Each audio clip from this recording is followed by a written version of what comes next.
ممكن تسيبوني أعيش حالة حابة أعيشها بكل ما فيها، وكمان أوصف ليكوا تفاصيلها.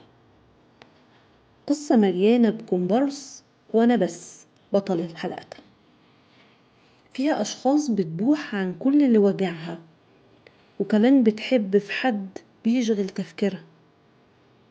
فيها ناس بتحاول تخفي في معظم ملامحها، وتزور يمكن في حياتها وتزيف برضه في أقوالها، وبتكذب مرة ومرة كمان تخدع ناس غيرها.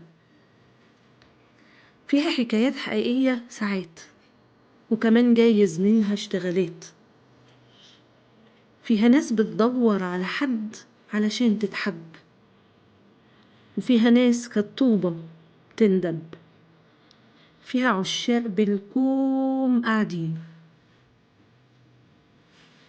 وكمان أحباب نسيوا يا صاحبي طعم النوم. فيها كمان حبة كلمات بنقولها ونندم، وشعور بنحسه وبنعيشه وبنرجع نندم. فركش يا اخوانا، فركش يا اخوانا، وبكفاية شلتوا الهم شوية معايا. ممكن تسيبوني أعيش حالة حابة أعيشها بكل ما فيه.